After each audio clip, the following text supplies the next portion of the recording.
Allez, salut à tous et bienvenue sur InfoCatch. Allez, on est parti donc pour une nouvelle interview. Comme vous l'avez compris, aujourd'hui, nous avons encore une fois une interview en français et en anglais. J'ai l'honneur et le plaisir d'avoir toujours Osvaldo, une tête que vous connaissez tous. Ça va, Osvaldo, tu vas bien? Ça va bien et toi? Ça Salut va, ça va. Dylan.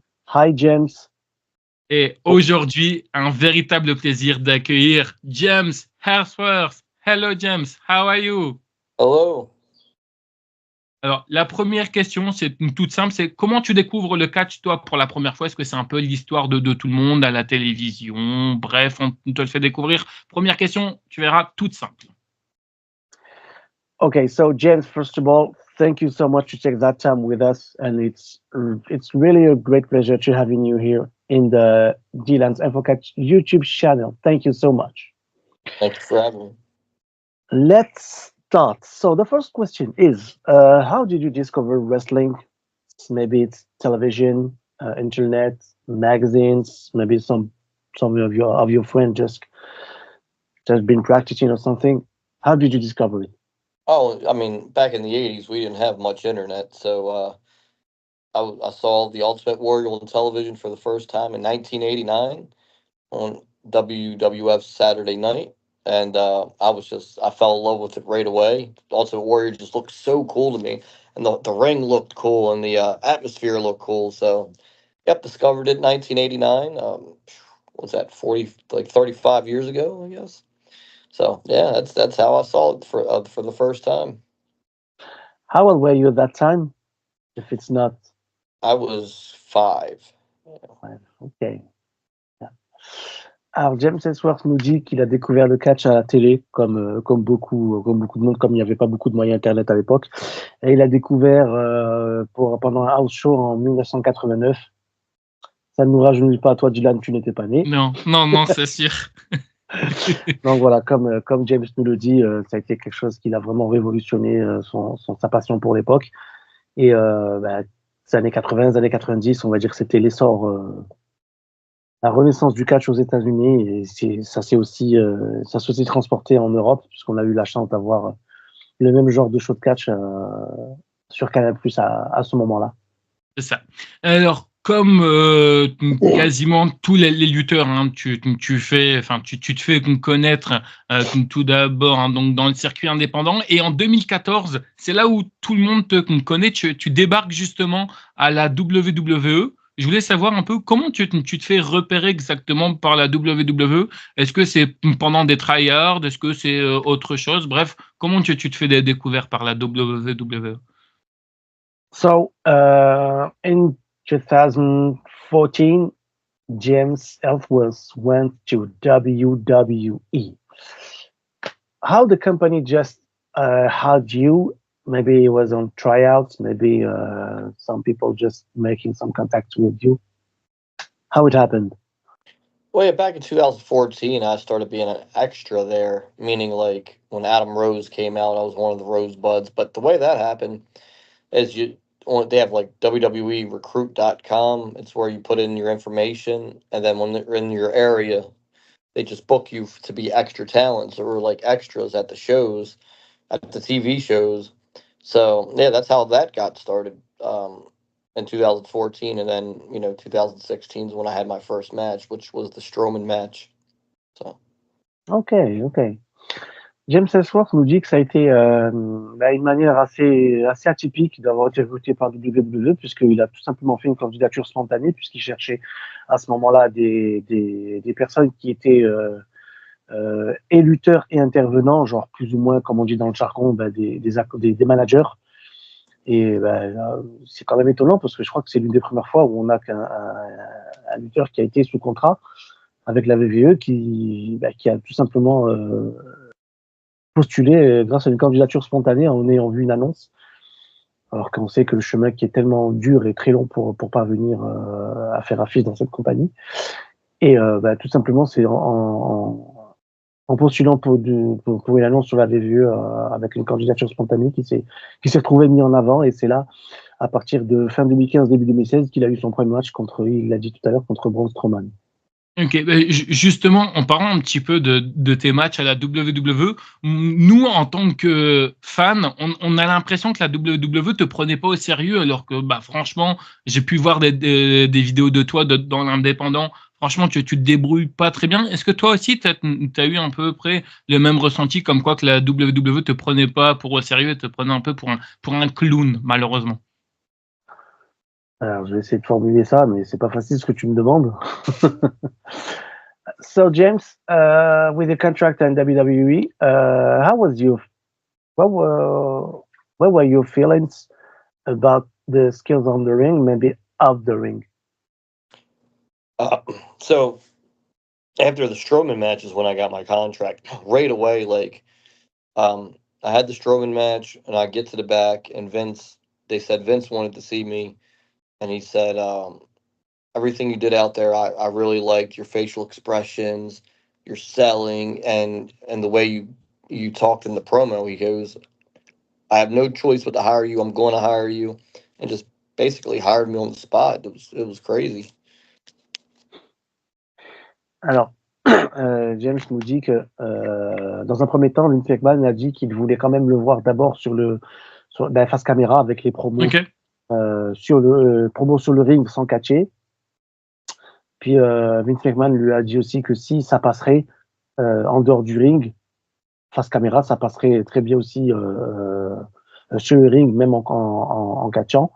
Il a quand même eu un tout petit temps d'entraînement pour pas devoir être à court physiquement et techniquement sur le ring, peu importe l'adversaire qu'il aura en face de lui. Toi qui l'as quand même bien connu et bien côtoyé, Vince McMahon, je voulais savoir un petit peu comment il est en général? Parce qu'on entend tout et n'importe quoi, on entend des rumeurs, on entend comme quoi que c'est quelqu'un de très dur en affaires. Bref, il y a eu pas mal de choses. On n'est pas là bien sûr, hein, enfin, je parle aux gens, on n'est pas là pour faire son procès et tout, mais je voulais savoir juste comment il est en général, Vince McMahon avec vous? So about Vince McMahon, we've been asking this question to everybody that we have in interviews. So James, if you can answer, it's good. If you don't want, it's up to you. About Vincent McMahon, how is he with you, producer, workers, and everybody at the backstage? How it was with you? Maybe it was maybe not so. How can I say? In business is a guy, and not in the business another guy. So, what's your feeling about Vince McMahon? I mean, Vince McMahon to me personally was very nice. He was all business. He asked, he's the one that hired me, so I always appreciated that. And yeah, he was always good to me. Like I never had an issue with him, never had a problem with him. Just personally, I can't really say a bad word about him. He did me no wrong. He gave me my dream. He took care of me. He was always kind to me. If he needed something from me, he talked to me about it, and I would go deliver it. And we had a good business relationship. It was never never anything crazy with me and him for sure. Okay. Bah, tout simplement, James nous dit qu'il a jamais eu de problème avec Vince, quel qu'il soit, que ce soit sur le ring, en dehors, dans les coulisses. Et puis, il a toujours été quelqu'un de respectueux envers lui et son travail, et le travail qu'il a accompli. Qu'il n'a pas vraiment de mauvaises idées, de mauvaises expériences avec lui, tout simplement que ça a été quelqu'un de professionnel et surtout de compréhensif envers le travail que James a fait. Il est impressionnant physiquement? About his about his shape, how was Vince McMahon? Maybe if is he that kind of guy you can dare to get a little match, maybe like 5 or 6 minutes match or something? What, Vince McMahon, like wrestle him? Yeah.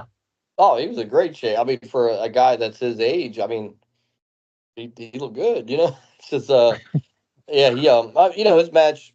Didn't he have a match with Pat McAfee at WrestleMania? He didn't look too good. So as you get older, I feel like a lot of people, and Vince McMahon did it when he wrestled Pat McAfee at WrestleMania. They wrestle too long. They become a shell of themselves and need to cut it out. It's a young guy sport. Like once you hit like 45, that's pretty much should call it quits. 50-50, at least by 50. Yeah. James nous dit que malgré son âge actuel, bien sûr, hein, il est forcément plus en condition pour faire même un entraînement, mais c'est vrai qu'à l'époque où James était à la compagnie, et même un petit peu après, il paraissait en super forme, et c'est vrai que de temps en temps, pour les try-outs, et même pour certains entraînements, ça arrivait qu'il assiste un petit peu. C'est vrai que ça peut être étonnant parce que il n'est pas complètement catcheur, mais il met quand même la main à la pâte, comme on dit, et c'est vrai comme James le dit, qu'il l'a vu quelques fois aux entraînements.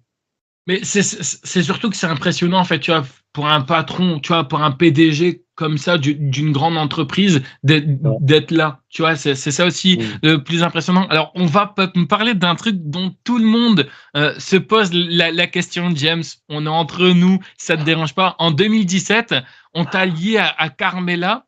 Alors, certains médias américains disaient que tu étais son manager, d'autres disaient que tu jouais le rôle de son mec. Quel rôle avais-tu avec Carmella?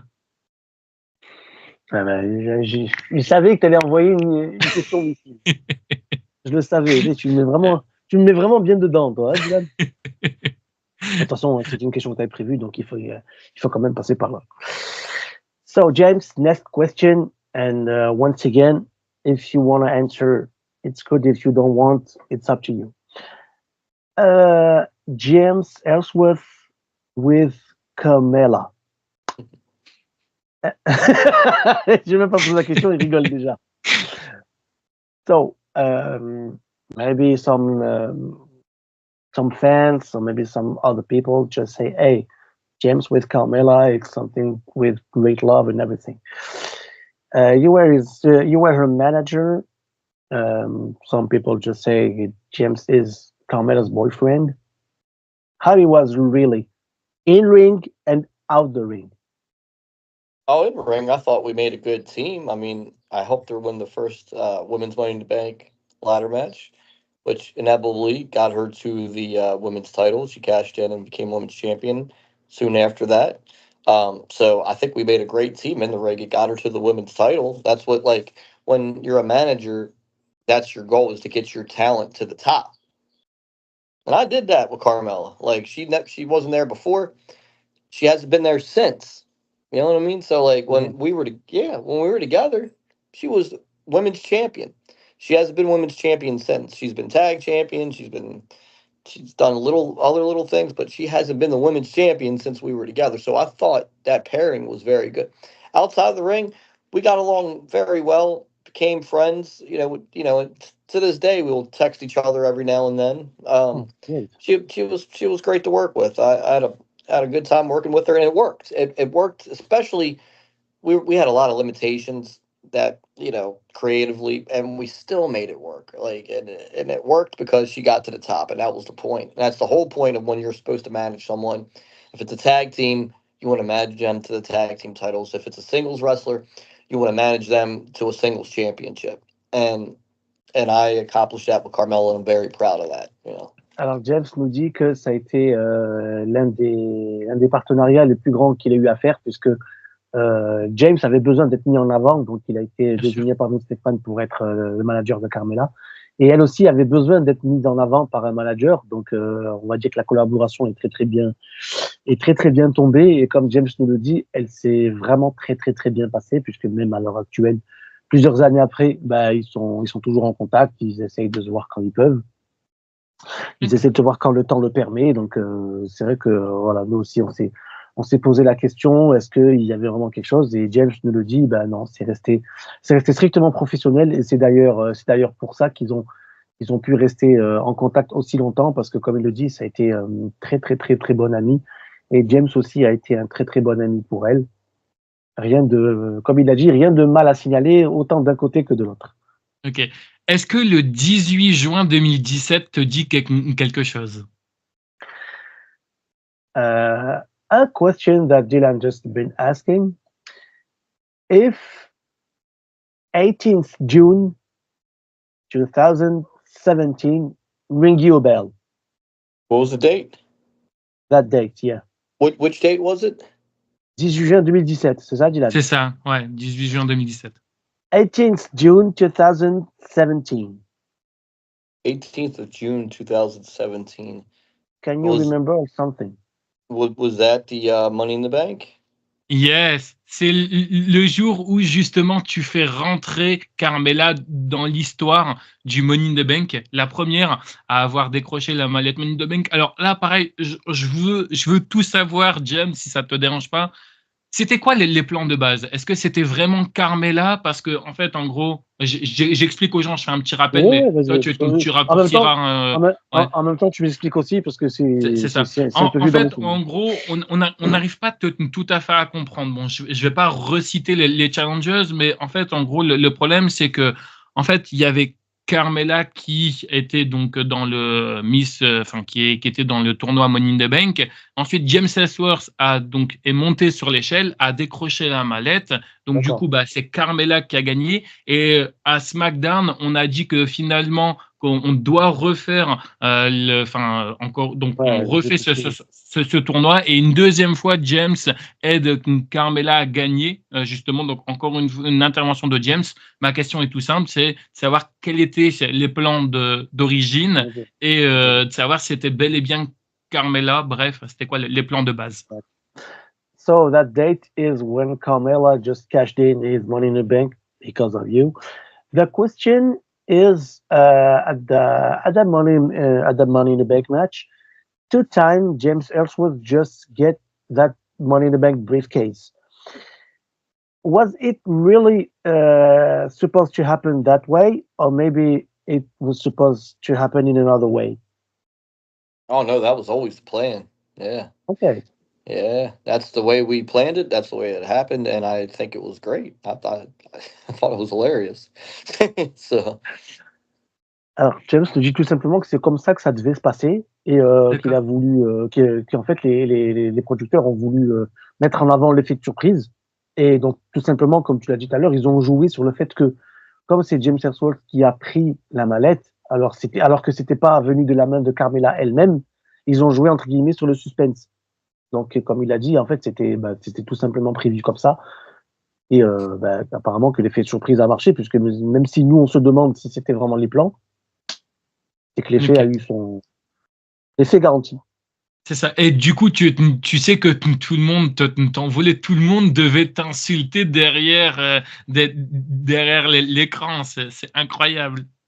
We just been asking that question. Did he really mean to get that briefcase instead of Carmella? Wait, come on. Maybe it's not James Ellsworth got a championship match instead of Carmella. We've been asking many questions, you know? yeah, I think the crowd there, it was in St. Louis, Missouri, in the United States. I think when I grabbed it, they wanted me to take it myself and run through the crowd. Of course, that's exactly what some people just say. Hey, are you sure it's Carmella just get that championship match? Maybe it's not James Ellsworth because he did it. Yeah, so I wish they would have gave me the match. Who was the champion at the time? Naomi. And what about the WWE Diva champion Naomi versus James Ellsworth? Would you get it? Oh yeah, absolutely. Any man with two hands has a fighting chance. Not woman. Man with two hands. Alors James nous dit que ça devait tout simplement se passer comme ça et comme il a dit, tout le monde s'est posé la question si c'était Carmella ou James qui allait avoir le match et même il vient même de le certifier. Si Vince McMahon avait dit que c'était lui qui aurait dû avoir le match à la place de Carmella contre Naomi pour défendre le titre, il l'aurait fait tout simplement. Ok. Tu gardes quoi comme ce souvenir justement en tant que manager de Carmella? Justement, c'est quoi tes meilleurs moments? Peut-être des choses qui n'ont pas été prises par les caméras, mais genre par exemple backstage, un des meilleurs moments avec Carmella, c'est quoi? Can you just tell us what you remember about when were you Carmella's manager?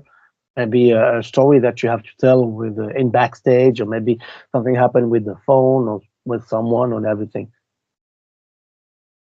But with Carmella on a phone. No. I mean, if you have maybe a story or maybe somewhere that you tell us when you've been Carmella's manager, something happening backstage was so shocking, maybe funny or something. Oh, with her and I, uh, I'm trying to think. There's a couple of things that were pretty funny. Um, I know. When I took the Money in the Bank, there was on Twitter, all the girls in WWE were tweeting at me. Oh, I can't believe you did this. Can't believe you did this. And I would tweet them back like responses. And Bailey and Carmella were good friends in real life. And Bailey wrote on Twitter, "I can't believe James Ellsworth stole the first women's Money in the Bank ladder match." And I wrote at Bailey. That's back when she did the hugger thing. I Yeah, yeah. wrote at I wrote at Bailey, "Go hug yourself." Oh, And and Carmella was like, "Oh my god, why did you put that?" I'm like, it's just funny. Like, and Bailey was texting her, get your boy." That wasn't funny, and like it was so funny. Like she of was course. real. I got her for a minute. I was like, "I'm just playing." She's like, "Oh, okay. Well, I got really bad, so that was pretty funny." Wa- Was was Bailey really mad at you just for after you for tweet like a that back or second. not? For a Really? second, it was just too good of a burn. Like it was like there's no comeback to that. For the Because for if the you time, just it was say, really good. should just say, go hug yourself. It's like if you said, go screw yourself or Yeah, something. yeah, yeah. But So, I used her gimmick against her. Go hug oh. yourself. Yeah, like, it was funny. Yeah, Carmella was standing right next to me, just laughing. So Alors, James nous dit qu'il a une histoire assez drôle à nous raconter juste après, quelques jours après qu'il ait décroché la mallette pour Carmella. C'est que dans la vraie vie, Carmella et Bailey sont vraiment très très bonnes amies. Et à l'époque, c'était quelques minutes ou quelques heures après qu'un match se termine, il y avait le WWE Twitter. Donc les participants pouvaient réagir sur Twitter et autres. Et Bailey avait réagi sur la victoire de Carmella par l'intermédiaire de James. Et elle avait dit je vais pas répéter en anglais, donc je vais traduire. Elle avait dit, ah, alors c'est super que James ait pris la manette de Carmella. C'est la première fois qu'un mec récupère un Money in the Bank pour un titre féminin. Et James nous dit que Bailey, c'était à l'époque où elle avait le hug, tu sais, le hug gimmick. Et, et James lui a dit en retour, go hug yourself. Alors, go hug yourself en anglais, ça veut dire fais-toi un câlin à toi-même. Donc en anglais, si on traduit littéralement, ça veut dire va te faire F, quoi, plus ou moins. Et en fait, James a dit ça juste pour. En fait, comme il vient de me le dire, il a retourné la gimmick de Bailey contre elle. Donc Bailey, elle n'a pas super bien pris, ce qui est normal. Et c'est là où Carmella, elle a compris que James a écrit quelque chose sur le Twitter, donc elle a essayé de recoller les morceaux entre les deux, donc c'était pas facile. C'est là où il y a eu une petite embrouille pas une petite embrouille, mais une grosse surprise, parce que Carmella s'attendait pas à ce que James écrive ça. Il a dit, mais pourquoi t'as écrit ça? Bailey, c'est ma meilleure pote, tu peux pas faire ça, machin.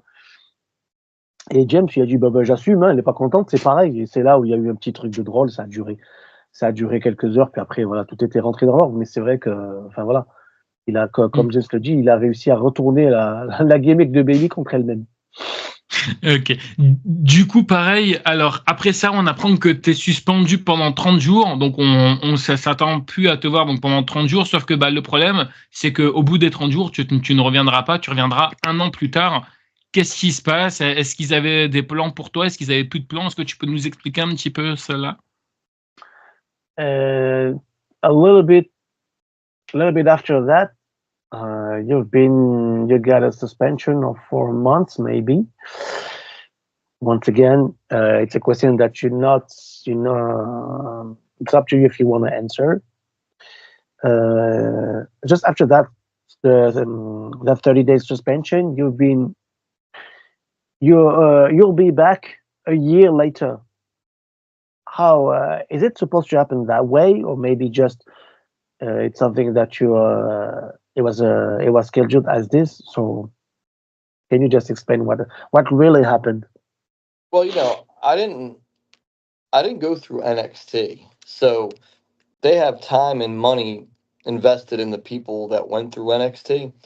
They have plans for them. Me, I just kind of happened. So they didn't have any plans for me. So they were just writing stuff for me as they went along. So when it comes time to bring NXT people up to the main roster, I was the most expendable because they never had any plans for me really anyway, since Vince just kind of hired me out of nowhere. So that's all. It's just business, you know. I was. I feel like I did very well in my role, and I feel like WWE felt that way too. It's just, business. They had time and money invested in those guys that were at the Performance Center and at NXT then that they didn't have in me. So when it was time to call them up, I was the first one to go. It's just a business thing. I was happy to be there for as long as I was and accomplish all that I accomplished there. And I do feel like at some point you'll see me on there again. Like it was a character that people remember, so they'll eventually do something else with it, I'm sure. Ok. Ok. Alors James nous dit que cette suspension d'un mois là, c'était entre guillemets un prétexte pour que James aille à la NXT et qu'il n'a pas spécialement apprécié ce passage, donc il a essayé quand même de s'accrocher à ce qu'il a pu. Et au fur et à mesure des tentatives de s'accrocher, comme on dit, il n'a pas trop aimé, donc il a entre guillemets mis son contrat en sommeil d'un commun accord avec la structure. Voilà pourquoi en fait il est revenu quasiment un an plus tard. Ok. Pour essayer de bien comprendre, parce que tu vois, je pense que même toi, tu as dû également si en entendre parler, et comme ça, moi, tu peux te donner un petit conseil un peu à tout le monde. Qu'est-ce qui fait que ce soit si compliqué, justement, d'arriver et d'atteindre la WWE? Parce que c'est vrai que moi, je fais beaucoup d'interviews et beaucoup de monde me disent, et on va pas se mentir, hein, tu vois, enfin, tout le monde souhaite aller à la WWE. Qu'est-ce qui fait que ce soit si compliqué d'atteindre la WWE? Je suis d'accord, je suis d'accord. C'est vrai qu'on a eu beaucoup d'intervenants qui nous ont dit pareil. Et voilà, c'est vrai qu'au fur et à mesure des intervenants qu'on a, on a souvent des réponses différentes. So James, about being part of WWE, for your experience, what was so hard to being part of WWE? Because we got some people, maybe some wrestlers, some other people just say, even of the every people that we just asking that question had so many different answers about this. Being part of WWE, it's really hard. So, what about your experience? It's crazy. It wasn't hard. It wasn't hard for me. I I enjoyed it. Like I loved it. That's what I always wanted to do growing up is be a part of WWE. And when I got there and I was living it and I accomplished it, I didn't find it hard at all. I found it easy to go to work. I found it fun. I mean, no one likes going to the airport, right? Like nobody likes doing that, but it's part of the job, and that's the way I looked at it. If I had to pick one thing, it'd be that getting up at 4 a.m. to catch a 5:30 flight. But other than that, man, I really enjoyed myself. I did. I loved it. I had a great time.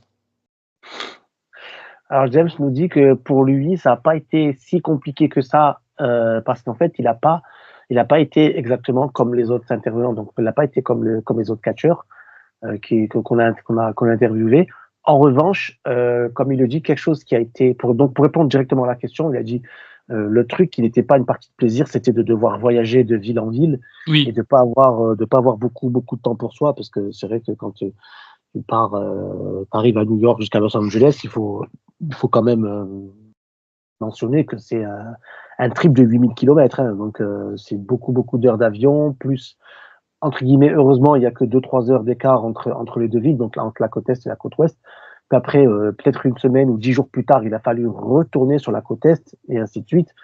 Et ouais, comme il dit, c'était vraiment le plus dur, c'était ça, c'était de devoir faire avec les trajets conséquents et surtout fréquents qu'il a eu à faire, et bien sûr le temps de récupération. Ok. Est-ce que c'est compliqué pour toi d'être un lutteur WWE avec le nombre de voyages? Est-ce que justement tu arrives à avoir une vie privée? Parce que c'est pas forcément évident pour tout le monde. On sait qu'il y a des Kevin Owens qui a déjà dit en interview que le fait qu'il arrive à avoir une vie personnelle, c'est parce qu'il a une femme et des enfants super géniaux qu'ils arrivent à comprendre. Est-ce que toi, tu as réussi, quand tu étais à la WWE, à avoir une vie un peu personnelle ou des fois c'était un peu compliqué? So, about your personal life, do you think it could be easy for you to to have a personal life with a professional life in wrestling. Maybe, for an example, you're married and you have some children. Do you think it could be easier to spend some time with your family and then being having a professional wrestling career? Do you think it fit? Yeah, I mean, there's definitely difficulties because you're traveling a lot. Like I still wrestle in the independents all the time, so I'm going once or twice a week still. And my kids, my daughters are 12 and 9. I got married after WWE. I got married 2 years ago, but I had kids the whole time I was in WWE. But yeah, I mean, but with any job, man, like you're gonna miss time. They go to school and I go to work, but I see them 5 days a week. So um, I see them all throughout the week. Like I only wrestle really on the weekends now. But yeah, that slight difficulty being gone a couple days a week and not being able to see them every day. But yeah, it's bad. I mean, I really separate it though. Like I have my home Yeah. life and I have my career, and I don't try to intertwine them too much. No. James nous dit que pour lui, il a toujours, bien sûr que ça n'a pas été facile non plus de pouvoir aligner sa vie professionnelle et sa vie privée, parce que en plus, il a été marié 2 ans avant son contrat à la WWE. Donc, à ce moment-là, il avait une fille de 9 ans. Donc, je crois que maintenant, elle doit avoir une vingtaine d'années. Il y a quand même 10 ans entre 2014 et maintenant. Et ouais, voilà, comme il le dit, il faut aussi avoir une personne qui peut être compréhensive. Donc, ça, c'est vrai que ça aide beaucoup et que c'est pas impossible, mais ça peut s'avérer ne pas être si facile non plus parce que, comme il a dit, il y a beaucoup de voyages conséquents à faire, il y a le temps de récupération et tout ça. Ça peut être facile. Certaines personnes vont dire que c'est facile et d'autres vont dire que c'est pas si facile, selon ce que vient de dire, comme vient de le dire James. Ok. En 4 ans de passage à la WWE, qu'est-ce que tu gardes en tête? C'est quoi ton meilleur souvenir en 4 ans de passage? Je me doute qu'il y a eu c'est certainement de très bons moments, mais c'est quoi la chose qui t'a le plus marqué, hormis d'avoir signé dans la plus grande structure du monde? With all of those times, all of those years spent in WWE, if you have maybe one souvenir that you have to keep in your mind, the best souvenir you have to keep in your mind, what would it be? Like something I kept from WWE. Like No, just in when you're being under contract in WWE. If you have to keep one best souvenir, memory, you mean? Memory? Yeah, yeah. Being on WrestleMania was so cool. Like I was on WrestleMania 33, and WrestleMania is the biggest wrestling show you can be on ever, and that was cool. Like I was like, wow, I'm on WrestleMania, and I'll never forget that it was in Orlando. WrestleMania 33 is like 80,000 people there or whatever, and just walking the aisle at WrestleMania. That's my favorite memory. And then also probably tied with it, wrestling for the WWE title against AJ Styles. I mean, that's so cool. James nous dit que il a un souvenir qui remet tout en haut de la pile, c'est le souvenir qu'il avait d'être à WrestleMania 33, c'était à Orlando, en Floride. Et toute personne sous contrat à la WWE rêve d'être mis en avant à WrestleMania. Comme James nous le dit, il a été mis en avant ce soir-là. Donc c'était WrestleMania 2017, si je me souviens bien.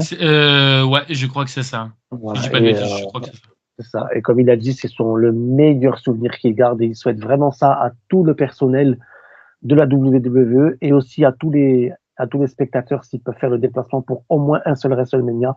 C'est quelque chose qu'on peut pas oublier, ce genre de souvenir. On arrive bientôt à la fin de l'interview. Alors, une question qu'on m'a posée quand j'ai dit je vais faire une interview avec James, qu'est-ce que vous voulez lui poser comme question? Du coup, on m'a posé 2 questions. La première question qu'on m'a posée, c'est on voulait savoir un petit peu, est-ce que tu avais pu remarquer un énorme changement avec Vince McMahon aux commandes et aujourd'hui avec Triple H aux commandes? Est-ce que toi, tu regardes un peu la WWE et si oui, qu'est-ce que tu as remarqué en tant que spectateur et également aussi le fait que tu as été là-bas? Qu'est-ce qui a changé au niveau du produit? We've been hold some questions that people want to ask to James Ellsworth, and we just kept two questions. The first question is, where have you been in WWE when Vince McMahon as a chairman, and now is Triple H? With your experience, can you just tell two, maybe three differences between those two people, rich men, as a chairman of WWE? Yeah, I think Triple H believes in like long title reigns. Like, Gunther kept the Intercontinental title for a long time. Roman Reigns kept it, and most of that was the Triple H era. Roman Reigns kept the belt for so long. I like those long. So not just the titles. Like, I think Triple H lets the stories play out longer instead of like ending like the storylines quickly. I think he lets them take their time before, like the CM Punk Drew McIntyre story. Liv Morgan and Rhea Ripley and Dominic, like stuff like that. Like I think he lets it play out longer, and stuff, like before Vince, he'll just get stories over quick. So there's a Okay. big difference there.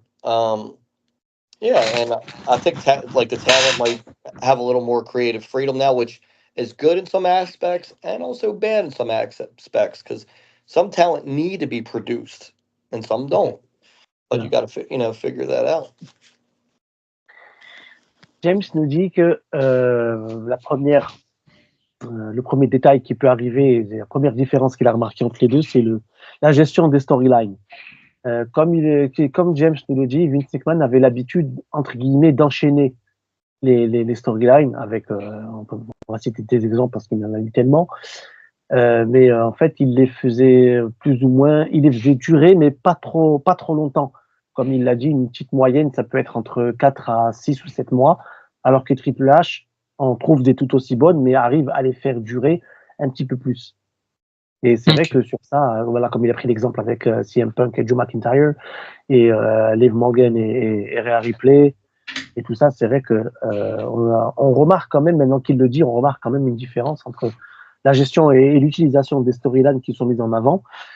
Donc, apparemment, Vince McMahon aurait, entre guillemets, préféré enchaîner les storylines, alors que Triple H voudrait les faire perdurer dans le temps.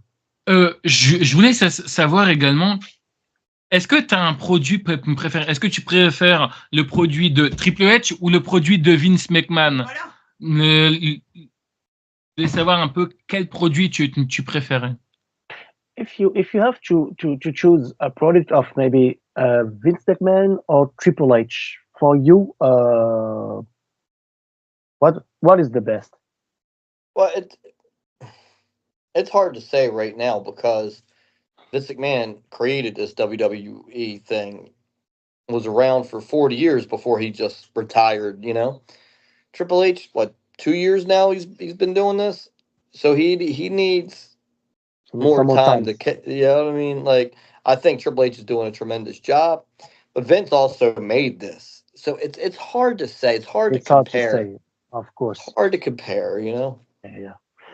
James nous dit que il est entre guillemets trop tôt pour donner une réponse parce que Vince McMahon a créé cette compagnie et il Ouais, l'a tenue pendant de pendant une nombreuses quarantaine années. d'années, alors que Triple H est en poste depuis seulement 2 ou 3 ans. Mm. Donc c'est encore, comme il aime le dire, c'est encore un petit peu trop tôt. On va laisser du temps à Triple Bien sûr. H. Mais ouais, donc il peut pas vraiment fournir une réponse à cette question, si tu veux. Ok. Et du coup, la deuxième question qu'on m'a posée, c'est, alors, on a été mis à l'honneur du côté de la WWE en France, donc Backlash, on a eu un pay-per-view. Les gens veulent tout simplement savoir qu'est-ce que toi, t'en as pensé du public français à Backlash. Est-ce que tu étais impressionné, tout comme tes collègues étaient impressionnés donc dans les coulisses? Bref, est-ce que tu étais impressionné devant ton écran, si tu as pu regarder Backlash ou si tu en as entendu parler? As a WWE worker, of course, you've been told that WWE Backlash took place in France. As a WWE worker, maybe you've been shocked by the venue of France and some people. What are you feeling about WWE Backlash took place in France in May, last Oh, May. that was awesome. The crowd was great. You could tell the French like really appreciated having WWE, and the atmosphere. Like I watched the show. It was amazing. You know, they Really? weren't that wasn't that the first place to sing Randy Orton's song? Was it? Yeah. I They think you're sang his right. song with when he came out. Like Uh, I that was think you're so right. cool, man. What a great place. I'm sure they're going to go back because it was so amazing. So. It was really because it was in France the first time that you don't have pay-per-view live events. It was not a pay-per-view live event. It was with storylines, and it's the first time that took place in France because maybe the sports minister, the French sports minister, just asked to produce our WWE. Hey, when will we have the WWE show in France with storylines? And maybe I think the first asking was in 2009 or maybe 2010 or something, and it took Uh-huh. place maybe like 13, 14 years later. And so, yeah, I think about Randy Orton 10 is often it plays like 2 minutes, and that night it was played on the arena for 5 or 6 minutes. Hmm. And then, come on, when you say in France, Randy Orton, Kevin Owens, Drew McIntyre, and then everybody say, "Hey, whoa!" It was so beautiful. It is so really different with the ambience in America. Yeah. We're Really, spoiled. We have it all the time. So that's why I asked this question. So for you, it was really really good. yeah, it was France was amazing. Yeah, but here in America, like I said, we have wrestling every week. So just spoiled, like well, I mean, everywhere has wrestling, but we have WWE and the biggest wrestling company in the world. So it we have it here all the time. So we're just spoiled. So when you guys get it, you're way more excited than we are because you don't get it as much. Ouais. Alors James nous dit que ça a été une ambiance tout aussi surprenante parce qu'il savait que la WWE était très très réputée en France, mais il ne savait pas que ça prendrait autant d'envergure parce que comme il le dit, c'est la structure de catch la plus connue au monde. Et c'est vrai que quand la compagnie la compagnie la plus célèbre au monde d'une discipline vient s'installer et vient faire un show dans le pays, ben, forcément ça va faire bouger des foules. Comme il l'a dit, il y a eu des milliers de personnes qui sont venus à Backlash, au show de Raw, au show de SmackDown. Et comme il dit, ça a été vraiment quelque chose de magnifique, tout simplement. Ça marche. On conclut vraiment avec 3 dernières questions. Puis encore une fois, merci à toi, James, d'avoir accepté cette interview. Je voulais savoir, est-ce que tu as une anecdote de voyage, que ce soit à la WWE ou dans le circuit indépendant, qui t'est arrivé et que tu souhaites raconter? Alors, ça peut être quelque chose de drôle, comme ça peut être quelque chose de moins drôle, mais est-ce que tu as une anecdote à nous raconter? If you have maybe another stories, funny stories, or maybe short story that happened to you in WWE and out of WWE, it could be some wrestling, some your travel, and everything. If you have a funny story or maybe short story to tell us, what would it be? Just one, if you can. Hmm. Do you guys did you guys remember ECW? Of course, it's Yeah. one of my favorite company.